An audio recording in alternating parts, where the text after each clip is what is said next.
نفلی صدقے کا مطلب یہ ہے کہ آپ کسی بھی خیر کے کام میں خرچ کر سکتے ہیں، کسی بھی خیر کے کام میں خرچ کر سکتے ہیں، نہ اس میں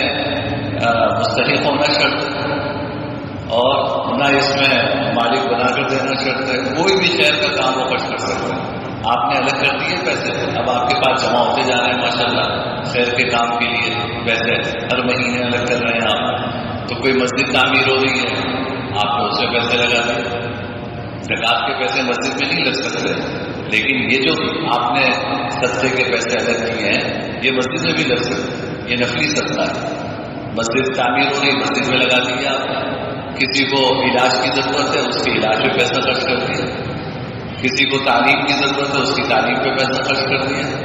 آپ کے ماتحت ڈرائیور کام کرتا ہے، ماسی کام کرتی ہیں، آپ اس کو تنخواہ دیتے ہیں، اور فیکٹری میں ملازم کام کرتے ہیں تنخواہ دیتے ہیں، لیکن آپ کو سب پتہ ہے کہ بھائی تنخواہ سے تو بس ضرورت پوری ہوتی ہے۔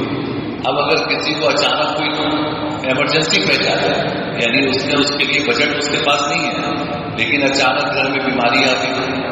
اب اس کے لیے اس کو 25,000 روپے 20,000 روپے ضرورت ہے، وہ کہاں سے کرے گا؟ اس کی تنخواہ تو اتنی ہے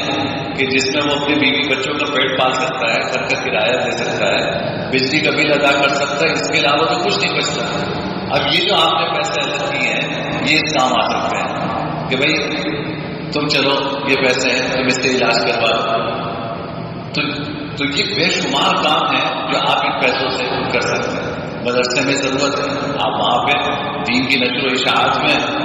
وہ صدقے کے پیسے استعمال کریں آپ، تو اللہ تعالیٰ آپ کو صدقے کا ثواب بھی دیں گے، دین کی نشر و اشاعت میں آپ کا حصہ بھی ہوگا۔ اسی طرح سید، آپ سید کو زکوٰۃ نہیں دے سکتے لیکن یہ صدقہ دے سکتے ہیں، نفلی صدقہ سید کو بھی دے سکتے ہیں، زکوٰۃ نہیں دے سکتے سید کو۔ اب سید تو بہت قابل احترام ہے ہم سب کے لیے، ظاہر ہے سید تو وہ ہے کہ جس کا جناب نبی کریم سرور دو عالم صلی اللہ علیہ وسلم سے نسبی تعلق ہے، تو ان کے احترام کی وجہ سے ہماری شریعت میں زکوٰۃ کو منع کیا کہ سید کو آپ زکوٰۃ نہیں دے سکتے، کیونکہ زکوٰۃ جو ہے کہ مال کا میل ہے اور سید قابل احترام ہے، تو آپ مال کا میل قابل احترام شخص بنا دیں، تو پھر ان کی ضرورت کیسے پوری ہوگی؟ ان کی ضرورت پوری ہوگی یہ صدقات سے، ان کی ضرورت پوری ہوگی یہ صدقات سے، کہ بھئی آپ نے صدقے کے پیسے جو الگ کیے اس سے جو ہے سید کی ضرورت پوری ہو گئی۔ تو یہ سارے خیر کے کام ہیں، اور جتنا اخلاص ہوگا